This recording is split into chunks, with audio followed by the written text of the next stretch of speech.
Welcome back to Brazil Crypto Report. Today's guest is Diego Fernandez, Secretary of Innovation and Digital Transformation for the city of Buenos Aires. We talk about Operación Crecimiento, a new movement to mobilize talent and develop crypto solutions for Argentina's economy.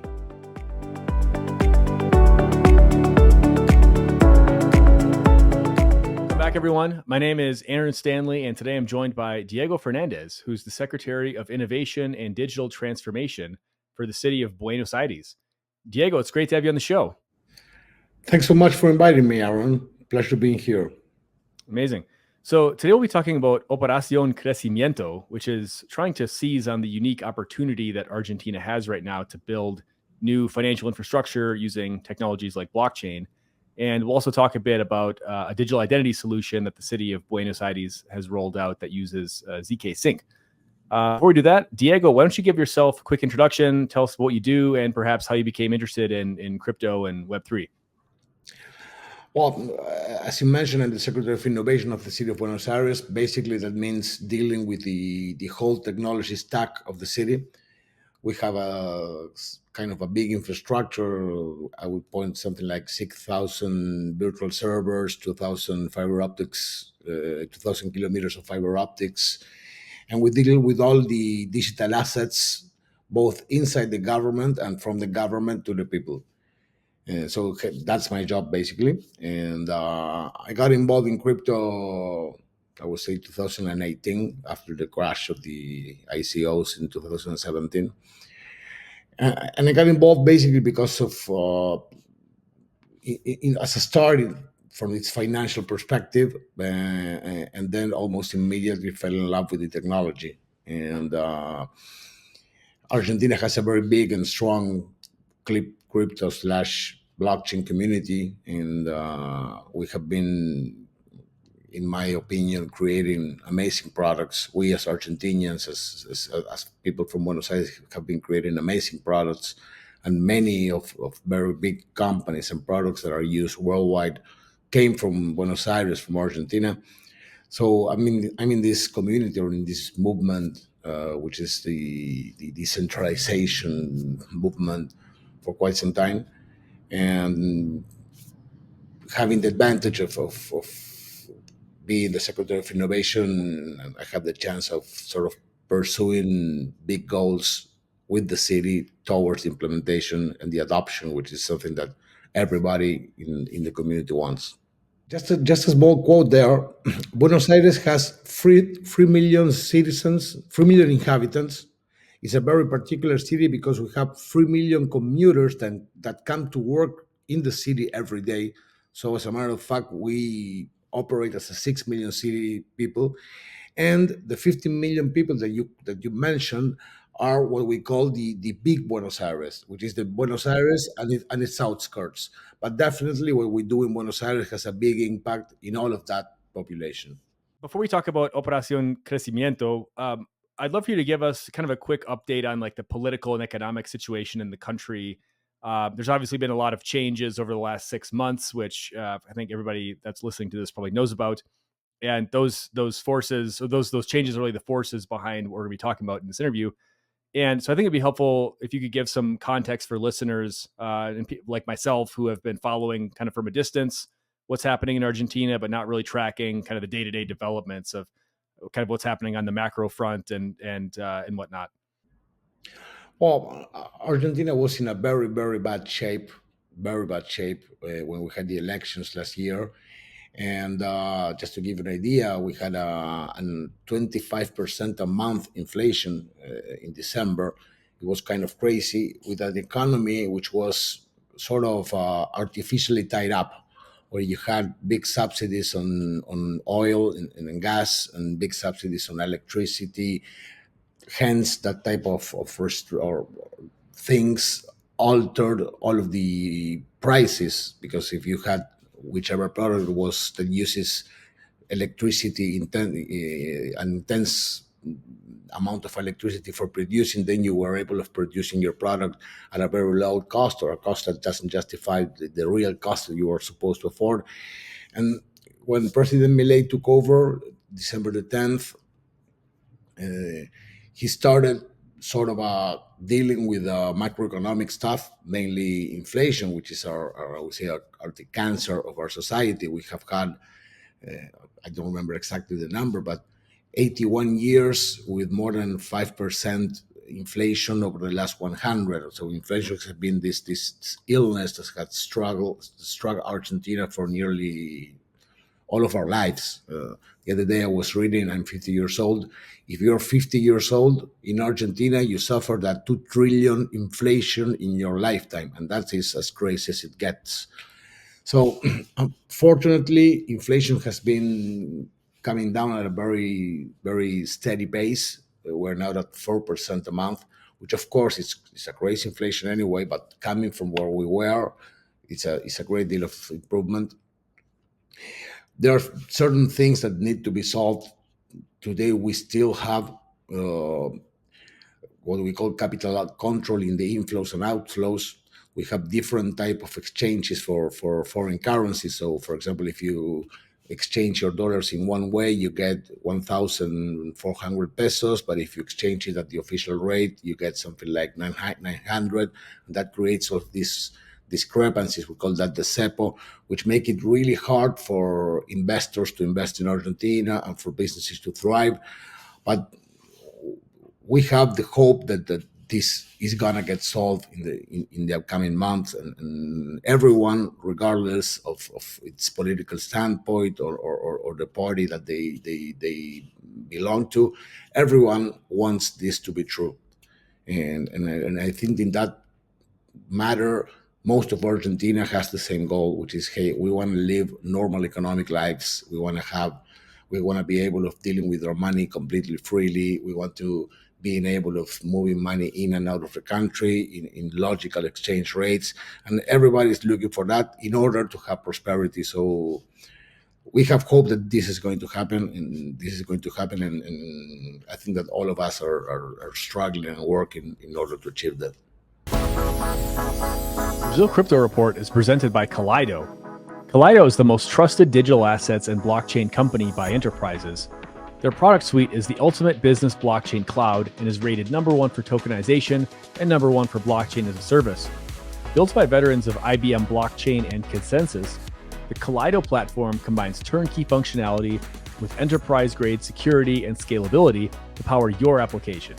Learn more and try it for free at kaleido.io.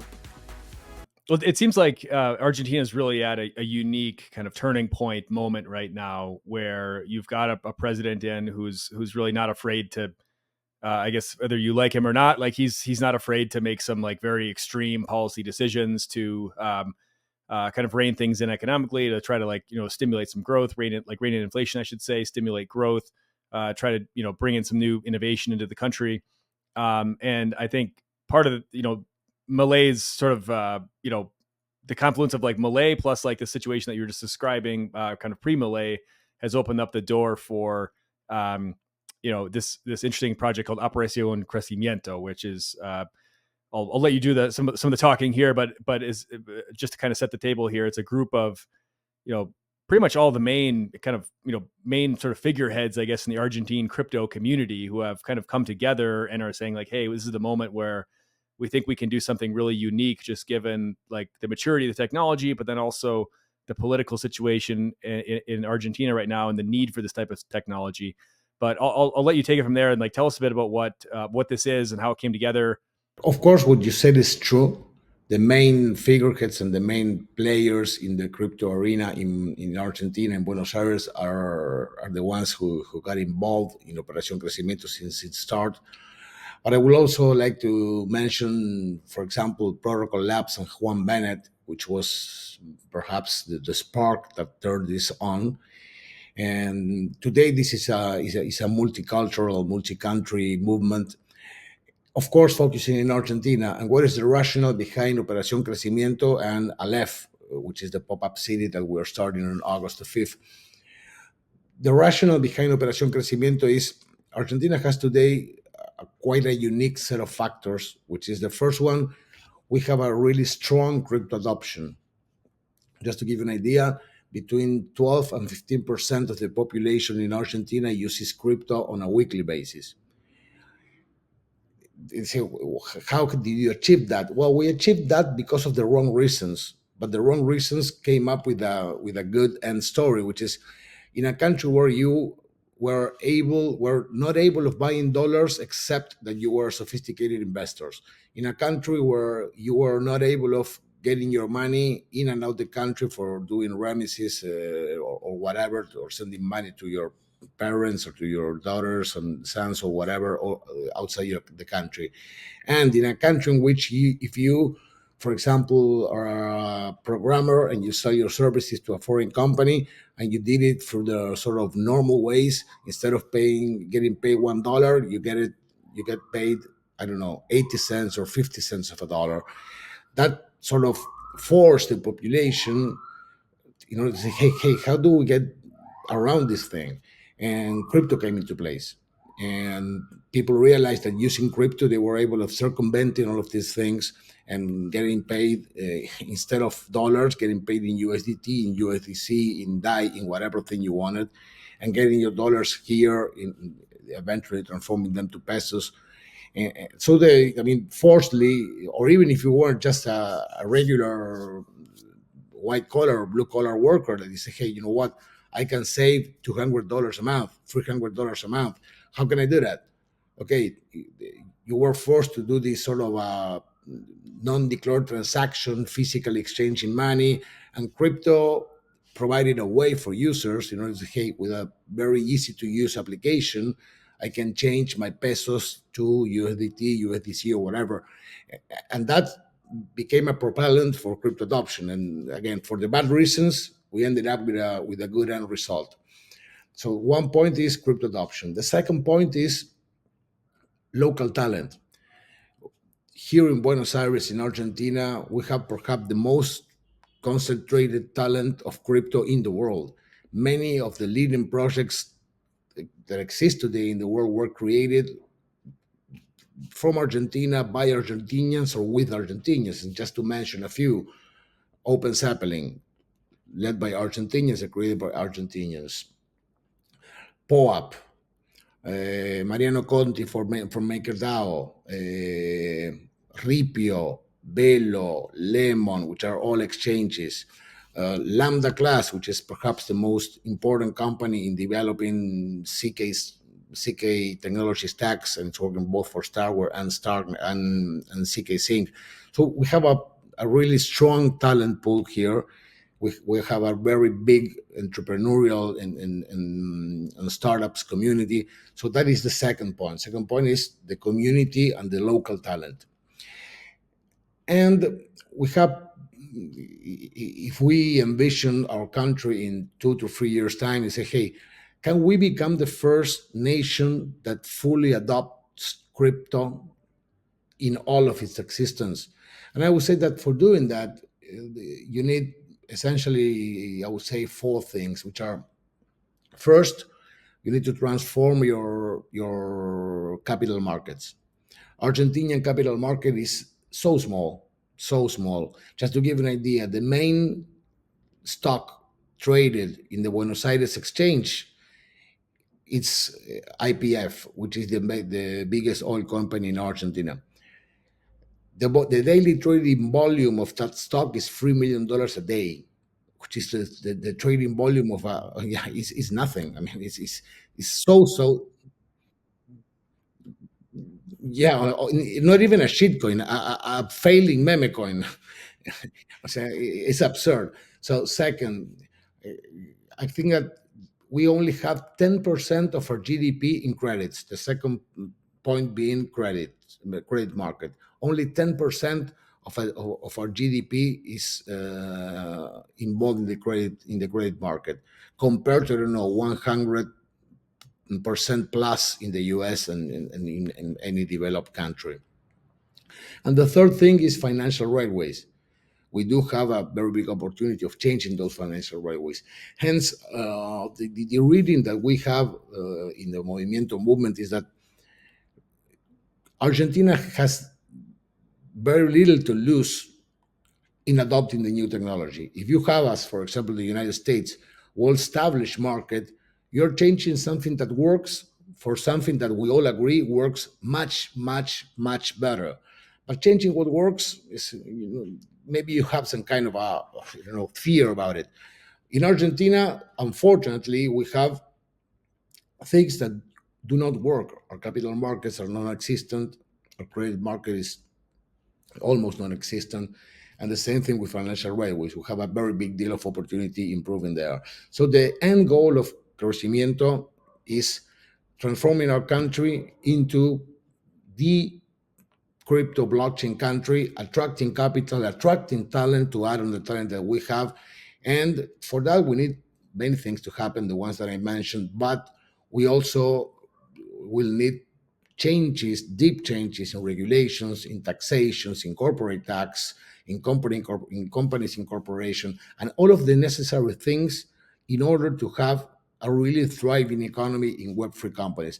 Our end goal is, instead of having what we do have today, which is 10, 15, 20, 100 people in Argentina create this amazing product in this startup.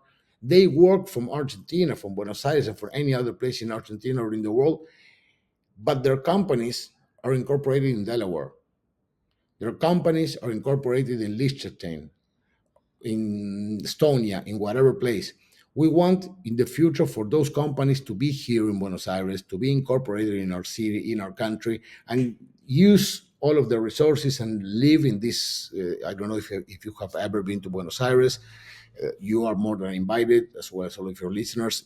It's an amazing city full of life, of culture, of amazing gastronomy. It's a really beautiful place to live. So we have that. We have the local talent. We need better regulations, and we could achieve our dream of having Argentina and Buenos Aires as one of the capitals or the capital of the crypto industry. Well, that's very exciting and very ambitious, and I fully agree that I think like the factors are all converging. The stars are converging, the stars are aligning here that would make this a really compelling opportunity. And maybe just kind of let's go back in time a couple of months here, and if you could just kind of walk us through how this whole thing came together. Right, I know you mentioned that Juan from Protocol Labs was kind of maybe the spark that sort of ignited the fire in a sense, but maybe kind of walk us back to how that all started, and where are we at right now, and then we can talk a bit about some of the pop up city and some of the other ideas. Well, Juan came, I don't know, 2 or 3 months ago, and he started contacting several of the players in the industry, as I don't know, the founder of Lemon, the founders of Lambda Class, the founders of several of the crypto startups, and many of the big, I don't know, Diego Gutierrez Oliva from Roostock, many of the big players in the industry, myself, which I'm not a big player, but I am in the industry. And we started sharing this idea, and things started rolling, and it went so fast. Today, just to give you an idea, in the Crecimiento Telegram group, we have something like 1,000, 2,000 people. We established a steering committee, working groups, DRIs for each working group, in order to achieve both the Movimiento and the Aleph Ciudad de Crecimiento, which is a pop-up city. We talk about it right now. And the incredible thing is that all of us started putting hours and hours and hours, endless nights, cutting our sleeps, our family times, our personal times, in order to make this happen. And if I would just state the most important thing that we have is such a group of so talented and incredible individuals putting a great deal of effort, sacrificing lots of things in order to achieve this. And we are really committed, and we are excited about what's starting this August the 5th, which is Aleph Pop Up City, Ciudad de Crecimiento. So let's talk a bit about the pop up city, and what are you guys hoping to achieve? Like, where did this idea come from? I understand there's been a couple of these that have been done in the past in other places. But where did this come from, and what are kind of the objectives to get out of this pop up city? Well, first of all, we want to do this pop up city, as I was mentioning, from August the 5th to August the 31st. It's happening in Palermo, which is a neighborhood within Buenos Aires. One of the things that we want to test is how crypto works in real life use cases. So we want to live a full crypto experience. We are onboarding all of the commerces, shops, restaurants, and so on, 10 blocks away from the pop-up city venue in order to accept native crypto payments, in order to attest the identity of the consumers using uh, Quark ID and blockchain based identity solutions. We want to gather the community. We want to test things. We're doing the Crecimiento, the Aleph Ciudad de Crecimiento, sorry, city within a sandbox law in the city of Buenos Aires. And that is really important because it allows startup to test whatever thing they need to test, which is not regulated or even which is prohibited. So we want startups to give them this sort of parachute in order to try their ideas. We want to gather the builders, and we have different tracks for each and every one of the things that I mentioned. We want builders, startups to try new things, to pitch their ideas to the VCs that are attending and that are coming to see these startups. We want to live the experience of as in any pop-up city, of co-living and co-working for this 1 month period. And at the end of the day, what we want is to Aleph Ciudad de Crecimiento being the first step in this 2 to 3 years long movement that, as I mentioned, Aleph is the start. It will be an amazing experience because, of course, we will have the hackathons, we will have the focus on startups and builders, we will have the VC players coming in, but we have the wellness track, we have the culture track. So it will be a whole 360 degrees experience, and we're really excited about it. Yeah, and I gotta say, I'm in the Crecimiento Telegram group. I can say I was one of the first like 10 people in that group. It's like 2,000 now, but I've been in there and kind of tracking it since the early days. And I do work for Filecoin Foundation for my day job, so I kind of got the inside scoop that this whole thing was happening before anybody else did. Because Juan obviously is like the creator of Filecoin. But anyway, but it's really interesting just kind of observing some of the conversations that folks are having in the Telegram chat. It's really about like there's no kind of like maximalism or tribalism or any of the stuff that you find in some of these other crypto ecosystems. It's really everyone's just very solutions oriented. There's groups about public goods funding. There's groups about creating new types of decentralized stable coins. There's and credit products and all these types of other types of ideas. See, And RWA, deep in, we have groups for different vertical solutions that we would love to tackle. And what you mentioned about not being tribalistic for me is crucial. Uh, I'm very, very, very much against tribalism in the crypto industry. I think that is killing us. Of course, I am building on Ethereum, and I have a very deep connection with the Ethereum community. But I don't think that um, if we as an industry want to conquer the world in a good sense, I mean, we want to have 1 billion users and then have 6 billion users. Doesn't make sense to fight within each other, within the industry that today we have, I don't know, 200 million users, 300 million users in optimistic expectations. Doesn't make sense about the fighting Bitcoin, Ethereum, Solana, Cardano, and whatever. Hey, there's room for everyone. Each of us can and may choose whichever technology thinks is best, and that's completely fair.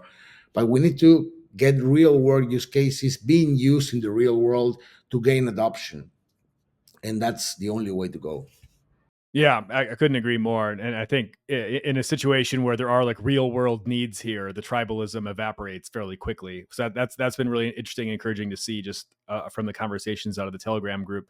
And there's the fact that everyone's like people are just volunteering this. Like this isn't this is like you mentioned, like this is people kind of putting their own blood, sweat, and tears and sacrificing their time because they kind of bought into the vision of it, and they're putting some of their own sweat equity into it, so to speak.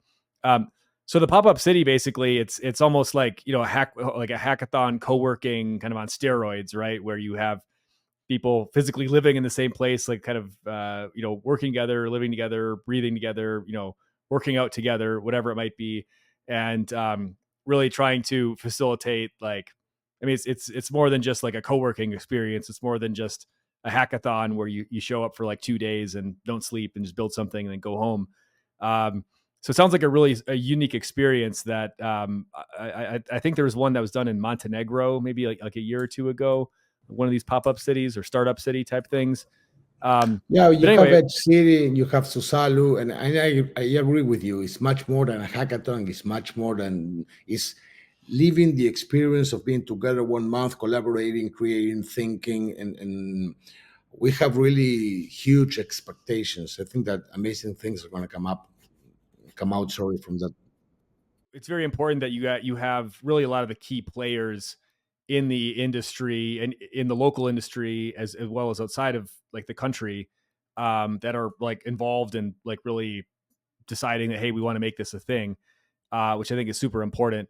Um, but for folks who are like maybe listening to this and like, hey, that sounds really interesting. I'd love to get involved in this somehow. Like, what are the kind of the on ramps? Like, what are like who should come to this? And like, do you need to stay for the whole month? Could I just stay for a weekend? Like, what's the like how's that all going to work?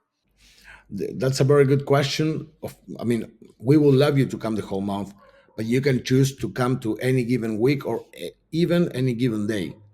The idea, of course, is come as much time as you can, because the experience, as I mentioned before, will be a full scale experience.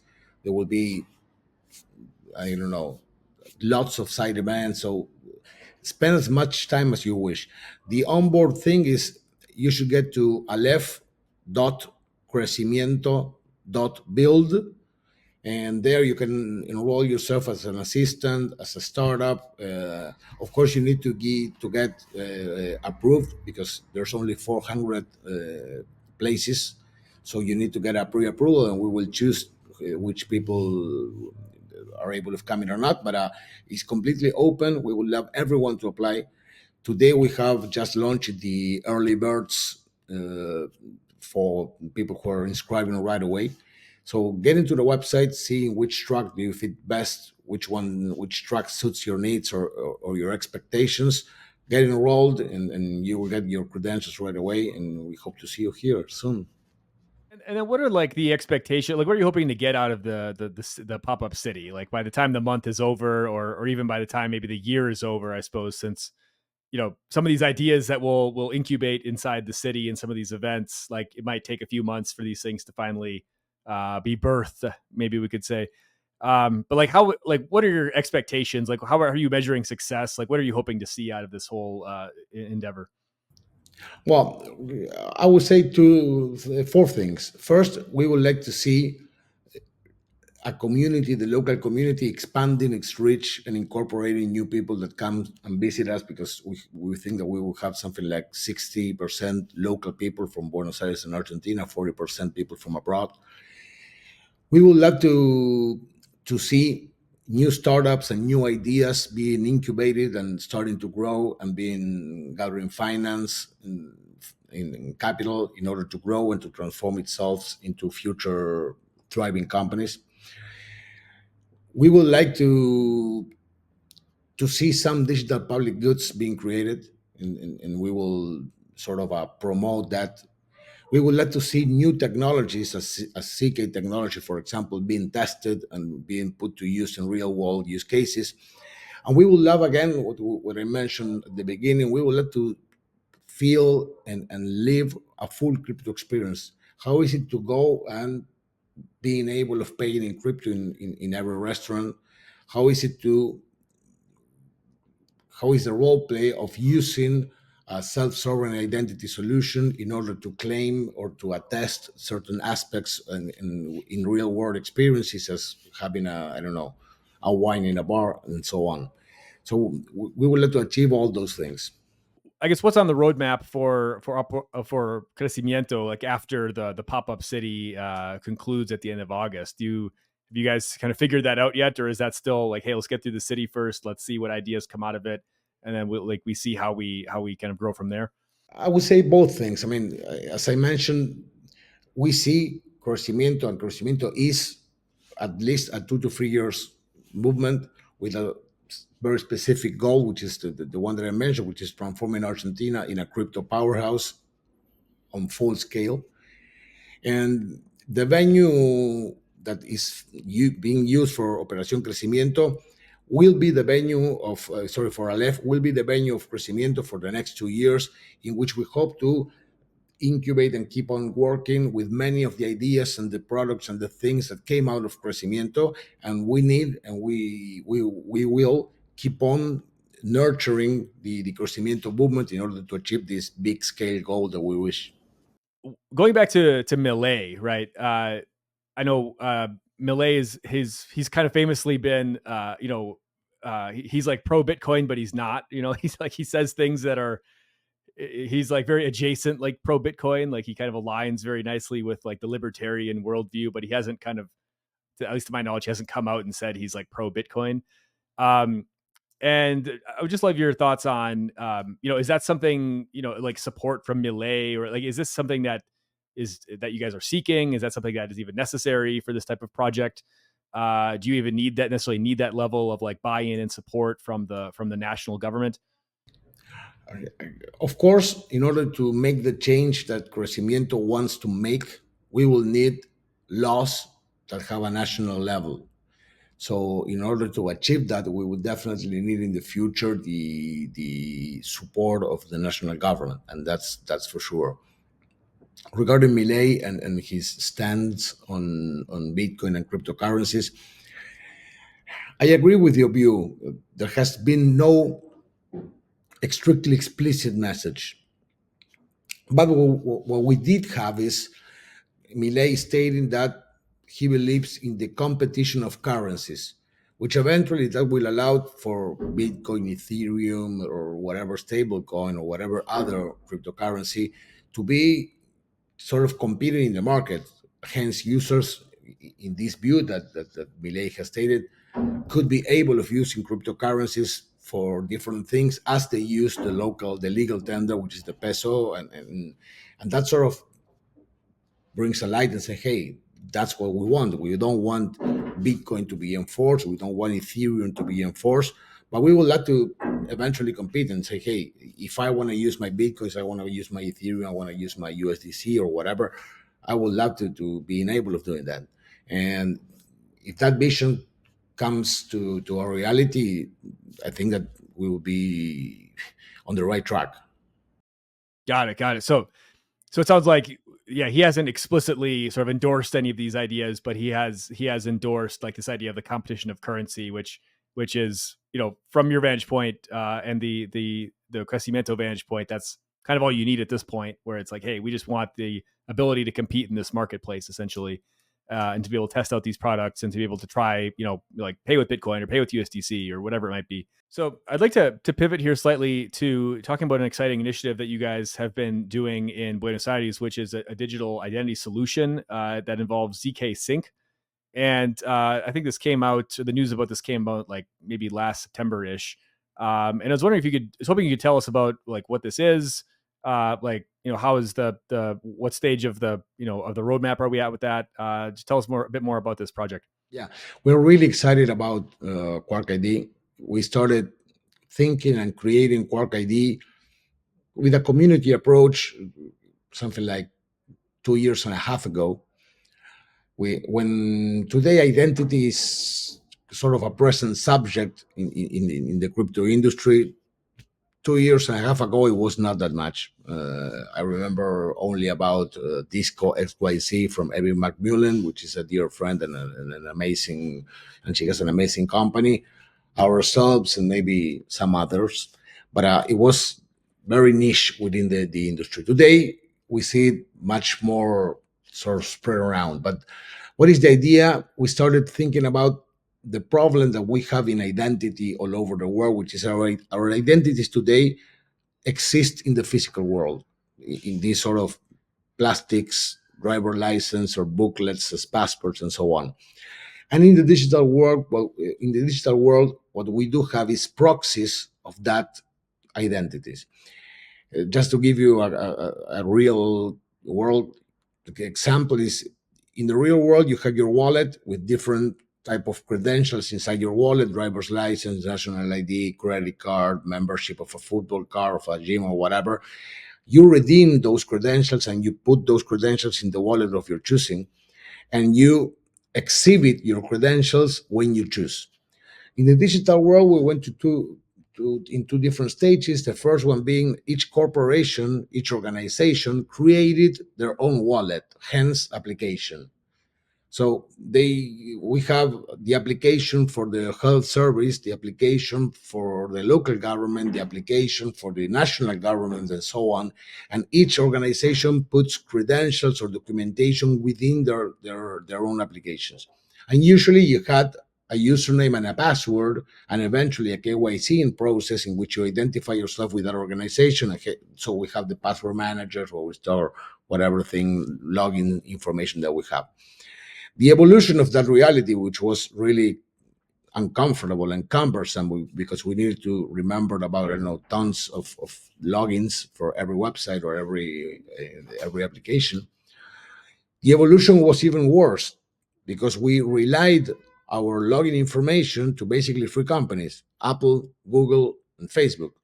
And that's it's very comfortable because signing with Google, signing with Apple, and that's amazing. And just click a button. I don't need to remember a password. But that is very dangerous because I don't know if for whatever reason Apple decides to, I don't know, block my account, or Google decides to block my account. Well, I will lose access to many of the digital assets to which I interact with. So that, I mean, concentrating identity in private companies is something dangerous. We need to get out of that. So we started developing a self-sovereign identity protocol, which is called Quark ID, based on the W3C standards. And as the standard proposes, the way that a self-sovereign identity protocol works is you have a DID, which is a standard, is a digital container within anchored in a blockchain. The issuer has another DID, and the only place where your verified credentials are stored is in your device, in your phone, in your computer, in your tablet, or whatever. That is very safe. In the future, we will have one wallet where all of our credentials, regardless of which organization creates or mints those credentials, will be stored, similar to what happens in the digital world. We will stop having 10 different applications for having 10 different credentials. We will have all of our credentials in the same place. And this is used in, as you mentioned before, CK technology for mainly three different reasons. The first reason being it gives us an insane amount of scalability. Just to give you an idea, according to our calculations, we can create 26 million identities with a cost of under $600. And that is so cheap. That is so cheap. And that is because of the power of scalability that CK brings. The second thing, of course, is selective disclosure. I can prove certain aspects of my identity without revealing data. So I can prove that I am plus 18. I can prove that I can drive. I can prove that I live in that province, city, or whatever, without telling, for example, my address, or without sharing any type of personal information that isn't strictly required for what is necessary in a given transaction. And the third thing is that today there's this global human right, which is the GDPR, which is the right to be forgotten. And using CK technology, we can achieve that because instead of storing, for example, IPFS the data, we just store a proof of that in, for example, Hyperchain, which is part of the CK Sync technology stack. So CK gives us this really powerful technology stack, which we use deeply in Quark ID, and we're really happy with it. It's very cool to see a project like this being rolled out. Um, can you share anything just about like how the adoption or how the implementation is going so far? Are folks is this like sort of out in the wild yet? Are people actually using it, or is it still sort of in the testing? We're rolling it out phase. No, today it's rolled out. Some sport. No, sorry. some important things. We made the protocol completely open source last February, so you can access www.quarkid.org, and then you have the link to the GitHub, the link to the DocuCyrus with the documentation. The project is completely open source, and we inscribe it as a digital public good in the Digital Public Good Alliance. So everybody is free and encouraged to use QuarkID. Unfortunately, today there are many other countries and jurisdictions which are sort of evaluating and testing the technology. Today in Buenos Aires, QuarkID is fully operational. You can download, if you were born in Buenos Aires or you have residence in Buenos Aires, you can download the QuarkID application. And after verifying that you are you through a biometric process, we will give you out the birth certificates. And I'm going to show you, for example, right away. This is my QuarkID wallet with my birth certificates, the birth certificates of my daughters, and several other credentials from private parties. And that is something which I want to make emphasis about, which is QuarkID is not only open source, but it's a non-permission protocol running on a non-permission blockchain. Hence, if you, Aaron, want to create or mint credentials about your podcast, you can download the issuer from GitHub. You can mint a credential, and I could reclaim it. And nobody but you and me will know that you did that. It's permissionless. Nobody will able of prohibiting you to do that.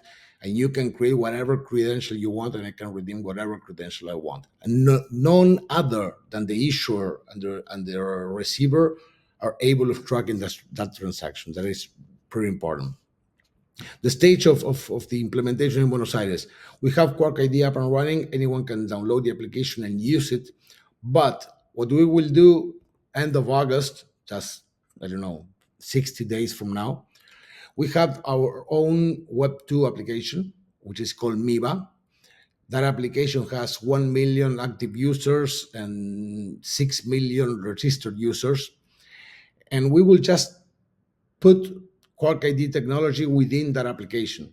So all of the people that regularly use MIBA, when they download the new update as I said, in end of August, they will just, instead of having what they have today, which is an application that downloads documents from a central database, they will have a new identity based on a self-sovereign identity protocol anchored in CK Sync, and their documentation will be verified credentials. We have birth certificates. We hope to have driver's licenses by September as well. So policemen will be able of verifying using zero knowledge proofs your driver licenses on the fly, reading QR codes. And that will be done starting, as I mentioned, this 1st of September or 15th of August. So yeah, amazing. That's really impressive what you guys have pulled off here with the QuarkID project. That sounds like a lot of work, but you've gotten it to the finish line and it's rolled out. It's in operation. So congratulations on that. Would be curious to know how other folks, or other countries or other cities, or other folks like looking at this, like, maybe using this as a template or using the open source protocol that you've built. Yeah, I'm really happy about it, and we're excited about what's happening. Just to give you an idea, AWS is test piloting the project in one of the provinces in Argentina. One of the biggest banks in Argentina is also using the protocol in order to provide services for 3 different provinces in Argentina as well. We are doing financed by the CAF, which is a local development bank, regional development bank, in a cooperation between Argentina and Uruguay, authenticating systems. We're doing pilot projects. I mean, not the city government, but the partners and the ecosystems surrounding QuarkID are doing pilot projects in both Monterrey and Nuevo León in Mexico. We're doing pilot projects as well in several different municipalities in Argentina. There's a pilot project going on in Gibraltar, and that's the amazing thing about open source projects. Startups and companies see the value and start using software, open source, digital public good, in order to solve solutions in different places in the world. And that's really exciting. No, that's super interesting, and that's great that folks are taking this solution and kind of running with it and testing it out in their own environments and seeing how they can use it. So that's a sign that's a good product, I guess, if people are taking it and kind of hacking it and trying to use it for themselves. So, well, Diego, I really appreciate your time today. Thank you for coming on the show. How can folks learn more about, I guess, Aleph, the pop-up city, Crecimiento, and how can they get in touch with you if they want to chat more? Well, I'm at Fernandez Diego in Twitter, which is pretty straightforward Spanish name, so no trouble with that. At Fernandez Diego ETH, that's ETH in Telegram. And of course, for Crecimiento, you go into Aleph, which is aleph.crecimiento.com, and there you get all the information you need. And as a closing remark, I really encourage all of your audience, all of the ones that are listening to us, get into Crecimiento, get involved. Humbly speaking, we think that everything in the crypto industry will happen in Buenos Aires in August. So Buenos Aires will be the place to be in August. We will receive you with amazing steak, good wines, good culture, and a great community. So come here and enjoy with us. Absolutely. Well, yeah, that sounds very tempting. So, but anyway, well, thanks so much, Diego. Really appreciate your time, and would love to catch up. Once all this is wrapped up, like post August, see and hear what comes out of this the pop-up city. So, really excited for that, and best of luck on the endeavor. It sounds really exciting, and congratulations again on everything you guys have done so far. Very impressive. Thank you so much, and Aaron, you should come and do a podcast within Aleph. That would be a nice thing to do. I should. Yeah. Well, I'll come for the steak, and I'll stay for the pop-up city. So, that's great. That's great, Aaron. Thank you so much. Amazing. Thank you so much. Bye now.